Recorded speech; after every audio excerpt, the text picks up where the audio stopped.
Il est 20h sur les antennes de la télé Futur Média. Léa Ndiaye, bonsoir. Cher Tidiane Diao, bonsoir. Bonsoir également à vous, chers téléspectateurs. Voici les titres de cette édition. Front commun contre les critiques et attaques envers l'imam Aliou Moussa Samb. La communauté Lébou qui s'approprie sa déclaration sur le maintien du mandat présidentiel met en garde ceux qui demandent le retrait de la désignation de l'imam de la grande mosquée de Dakar.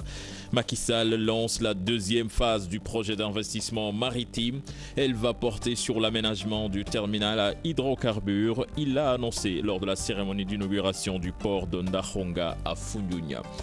Les tournées économiques du chef de l'État divisent la classe politique. Le Réumi d'Idrissa Seck dresse un tableau sombre des périples du chef de l'État depuis juin 2012. La paire assure que tous les projets seront réalisés. Et puis en lutte, Modulo, Bombardier, jour J-2 chez le Roc des Parcelles Assainies. Personne ne doute de la victoire de Modulo, même si ce n'est pas encore la grande mobilisation. Voilà le sommaire de ce journal. Tout de suite, le développement.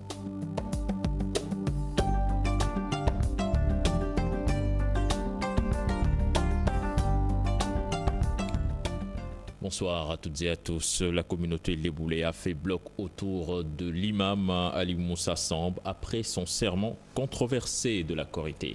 Le grand sérine de Dakar et ses proches sont unanimes. C'est la collectivité lébou et personne d'autre qui a le pouvoir de désigner l'imam de la grande mosquée. Abdoulaye Mokhtar Diop était en conférence de presse à Santhiaba, compte rendu avec Adi Atala.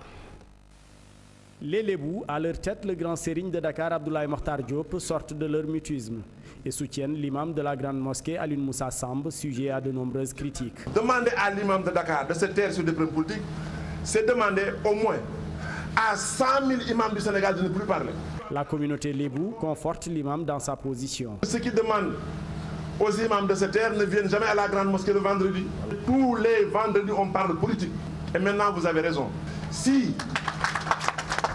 demander le maintien de 7 ans et au soutien à Macky Sall, nous le soutenons. Contre certains qui prônent le retrait de la nomination de l'imam des prérogatives de la communauté Lébou, celle-ci met en garde des détracteurs. La grande mosquée de Dakar a été construite sur un terrain appartenant à la collectivité Lébou. Vous avez tout fait avec Abdoulaye Wade pour arracher la grande mosquée à l'imam de Dakar. La grande mosquée de Dakar, c'est la collectivité Lébou que je dirige qui nomme son imam. Rien ne changera. Le grand sérigne qui demande aux 12 concessions Lébou de donner 100 000 francs par mois en guise de participation souhaite également la revalorisation du statut de l'imam. S'il attend le 15 sans être payé, il a le droit d'appeler Pape Samba Boub, mon ami, pour dire écoute, donne-moi mon salaire. Je te félicite. Dans le contexte où Abdoulaye Wade, homme généreux, débordeur, augmente le salaire des magistrats, augmente le salaire du gouverneur, des préfets. Mais le grand imam de Dakar, Khalil de Dakar, on ne paye même pas 5 millions de trucs. On aurait fait 20 millions pour pouvoir faire Abidjan. Abdoulaye Mokhtar Diop déclare en outre que la réduction du mandat présidentiel relève de la violation de la Constitution et la démission du président Macky Sall est source d'instabilité sociopolitique. L'imam Aliou Samb, présent à la conférence de presse, déclare avoir pardonné tous ses détracteurs. Et nous restons avec le grand sérine de Dakar. Pour Abdoulaye Mokhtar Diop, l'imam Aliou Moussa Samb demeure un militant du Parti démocratique sénégalais. D'où son étonnement d'ailleurs sur les vives critiques dont il fait l'objet de la part des libéraux. Nous écoutons encore le grand sérine de Dakar, toujours au micro d'Adi Atala et Mohamed Dian. Je rappelle pour bien situer l'homme que c'est un sympathisant, un militant actif du PDS qui nous a toujours gênés au plan politique et avec sa famille Samb a toujours gagné le centre Moustapha Diop pour le compte du PDS. J'ai tenu à faire ce rappel pour saluer son courage. Alors que le président Abdoulaye Wade, que nous saluons au passage, n'a jamais prié à la grande mosquée de Dakar, l'imam El Hadji Moussa Samb a été le premier à dire aux Sénégalais bàyyi leen góor gi mu liggéey.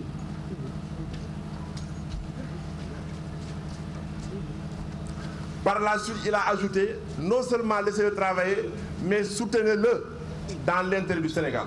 et attendons les élections pour décider. Je vous l'annonçais en sommaire, Macky Sall, Léa, annonce la deuxième phase du projet d'investissement maritime. Une phase qui porte sur l'aménagement du terminal à hydrocarbures. Macky Sall l'a annoncé lors de la cérémonie d'inauguration du port de Foundiougne Dahonga. Le chef de l'État est au micro d'Ibrahim Makan. Nous avions eu raison de penser à un partenaire crédible qui n'est personne d'autre que le programme des Nations Unies pour le développement, qui regorge de compétences, dont des compétences sénégalaises. Le travail qui est fait par des entreprises sénégalaises. Je viens de découvrir un artisan sénégalais qui a conçu et construit ces moulins. Donc ce sont nos entreprises qui exécutent. Le PNUD nous apporte son expertise et la célérité de ces procédures, ainsi que toute la transparence qui va accompagner ce programme. Et je pense que si on ne nous félicite pas franchement, qu'on nous laisse au moins travailler, parce qu'on ne peut pas faire tout cela pour la bonne satisfaction des populations, dans la transparence la plus absolue, et puis essuyer encore de fausses querelles. Macky Sall vient donc d'inaugurer le port de Foundiougne Dahonga. Le chef de l'État a également procédé au lancement des travaux de bradage du bras de mer Saloum. Ce port est le fruit de la coopération sénégalo-coréenne. L'infrastructure a coûté près de 62 milliards de dollars. Là-dessus, je vous propose donc de suivre cet élément signé Modou Diop et Ibrahim Makan.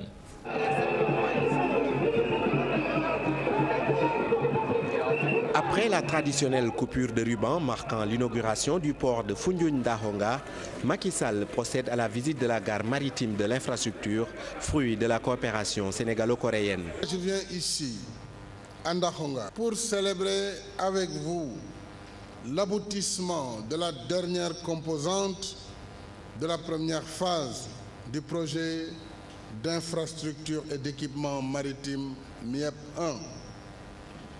Cet important projet, comme vous le savez, a été financé avec le concours de la coopération coréenne à travers le Fonds de coopération pour le développement économique à hauteur de 61 millions de dollars US, dont 12 200 sur le budget national.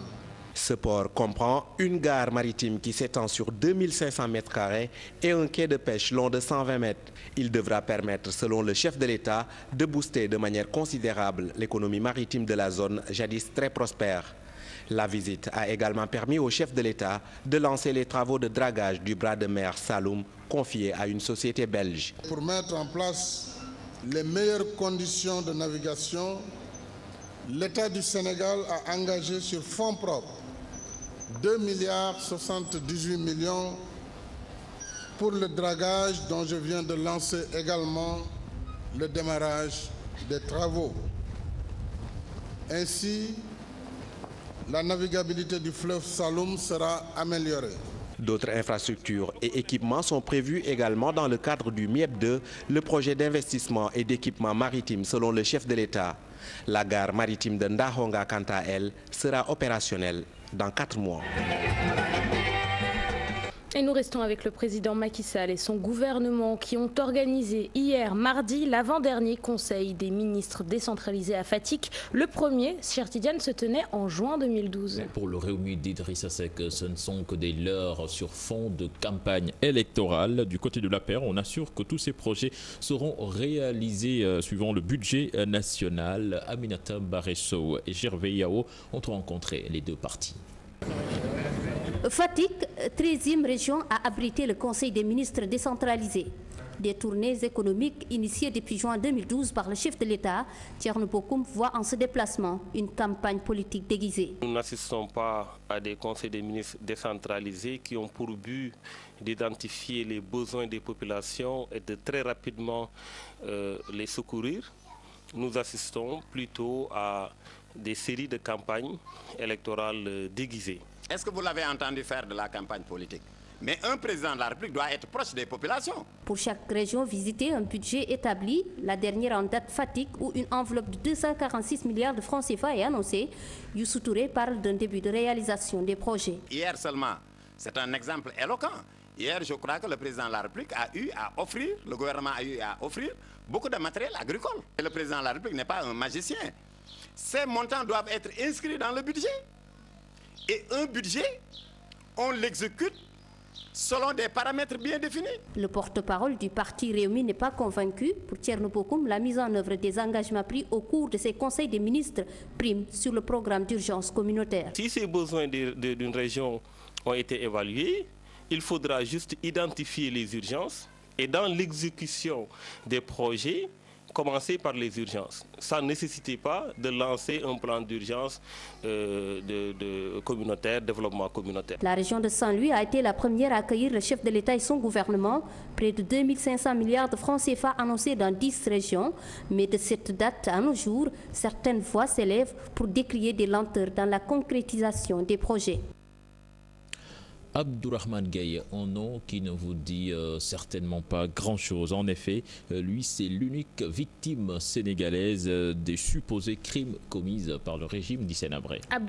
Abdourahmane Gaye occupe une place de choix dans le procès de l'ancien président tchadien. En attendant le verdict de la Cour, il s'engage auprès d'organisations des droits de l'homme pour que justice soit faite. Ibou Diouf et Younous Diatta dressent pour nous le portrait de la victime la plus médiatisée depuis le démarrage du procès d'Hissène Habré.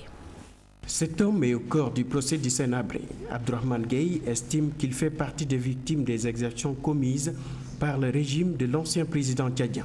Il a plus de chances que son compagnon d'infortune, même s'il garde encore en tête les souvenirs de son passage au Tchad. Demba est décédé, moi aussi, si Dieu avait fait que je reste là-bas, qui va parler à la place? Mais Dieu merci, je suis vivant. À cette époque, Abdourahmane Gaye ignorait que son voyage de Bangui à N'Djamena lui réservait plein de surprises. Il atterrit à la direction de la documentation et de la sécurité de l'ancien président tchadien. Voyager avec les militaires français, être leur fournisseur de l'or et des diamants. C'est par ça qu'on nous a interpellés à l'aéroport civil, le moment où on partait pour faire les formalités. Donc c'est la DDS qui nous a arrêtés. Il nous conduit à la présidence. On m'a accusé le moment qu'il a vu tout ce que j'ai et je lui ai montré tous des papiers corrects. Il m'a regardé, il m'a dit que vous êtes suspect. Je lui ai demandé suspect de quoi? Vous êtes des espions. Tout ce que vous avez comme les marchandises pour dire que vous êtes des bijoux ou amener les bijoux, c'est pour vous couvrir votre voyage, mais vous êtes des espions, vous êtes envoyés par Kadhafi. Abdourahmane Gaye réclame justice tout en espérant qu'avec le procès du 7 septembre, toute la vérité sera tirée au clair. Je voudrais savoir pourquoi eux, ils m'ont arrêté et où sont mes biens. Voilà. En attendant le verdict de la Cour, Abdourahmane Gaye rumine sa colère. Il s'active aux côtés des organisations des droits de l'homme pour que justice soit rendue. Et la reprise du procès d'Hissène Habré prévue pour le 7 septembre prochain. Vaste opération coup de poing ce mercredi sur l'avenue du président Lamine Gueye. Objectif, déloger les délinquants qui occupaient anarchiquement les lieux. Ces derniers perturbent la quiétude des habitants de la rue Sandiniéry. L'opération ne s'est pas faite sans grand bruit. Un reportage signé Chartidiane John et Younous Diatta.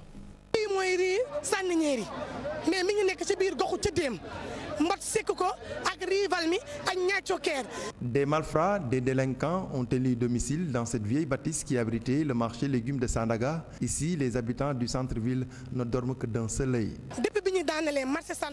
Ces malfrats hantent notre sommeil depuis qu'on a déguerpi les marchands ici. Ces agresseurs occupent les lieux. Et puis, trop c'est trop. Vous savez, ces agresseurs sèment la zizanie sur le long de l'avenue du président Lamine Gueye.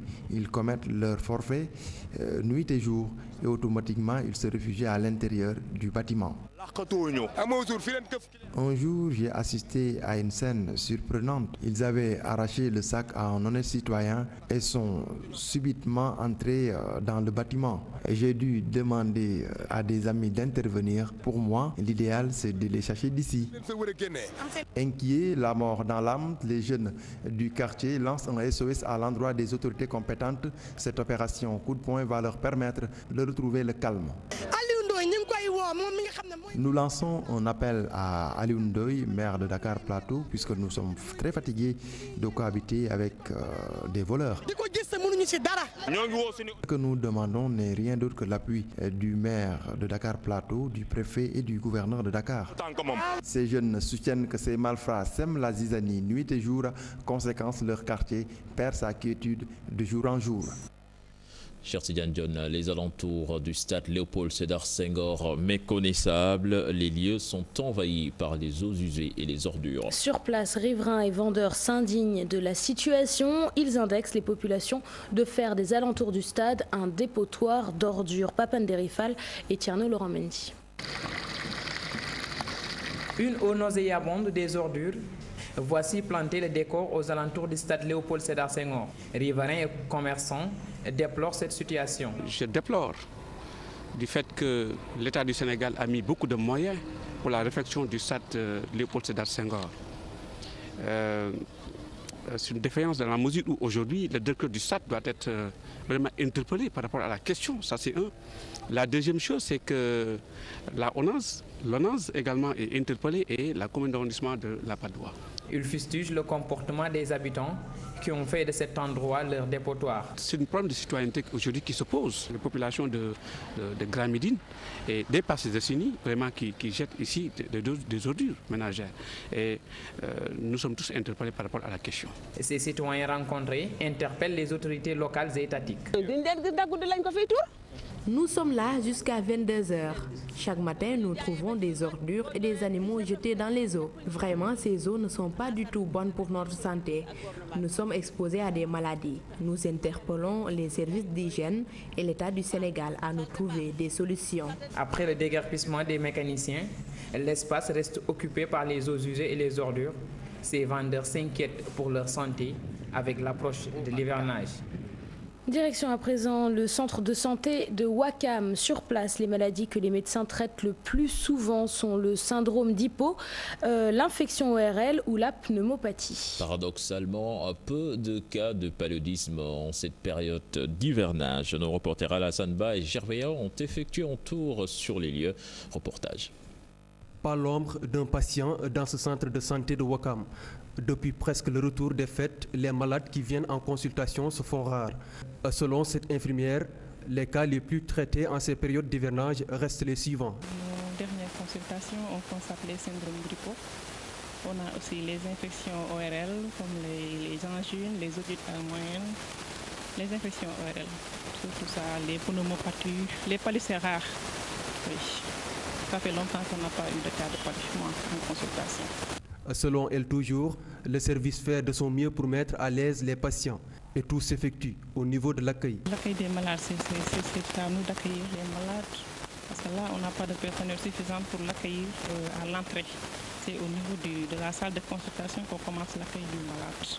On les accueille comme on doit les accueillir, comme on l'a appris en l'école. Ouais.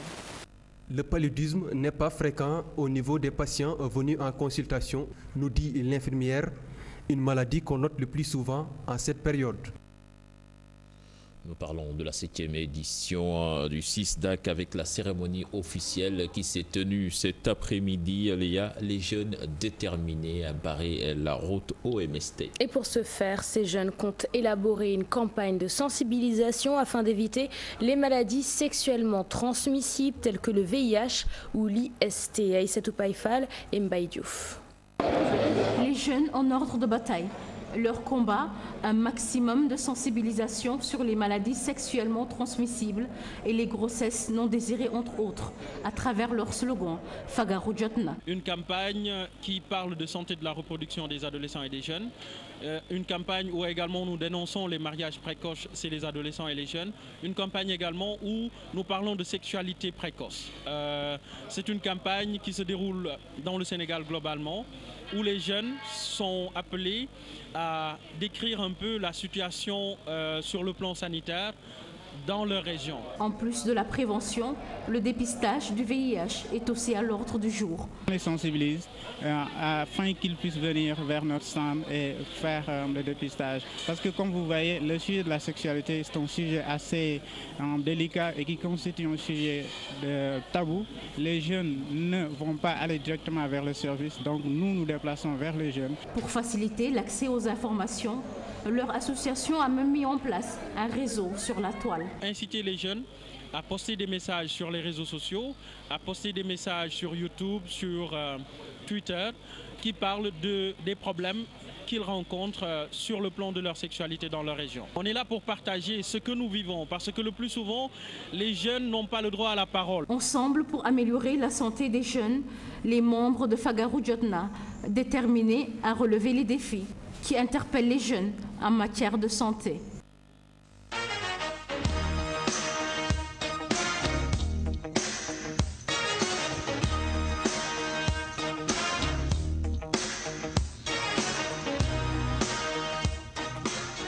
Combat modulo Bombardier J-2, l'heure n'est pas encore à la grande mobilisation chez Modulo, aux Parcelles Assainies. Les rares fans trouvés sur les lieux ont cessé leurs activités pour donc se concentrer au combat du samedi. Ils disent qu'ils n'ont pas d'arrière-pensée et que leur champion va l'emporter sur Bombardier. Un reportage signé sur place Pape Nderifal et Tierno Laurent Mendy. Unité 10 des Parcelles Assainies, fief de Modulo. Ambiance calme à l'approche de l'affiche Khanenlo B52 de Mbour. Devant le domicile de l'enfant des Parcelles Assainies, c'est quelques fans venus apporter leur soutien. Je ne travaille plus ces temps-ci. J'ai même fermé mon atelier pour me consacrer sur le combat. Nous n'avons rien changé pour cette confrontation. Nous prions le bon Dieu qu'il nous donne la victoire. Et nous n'avons pas de crainte sur ce point.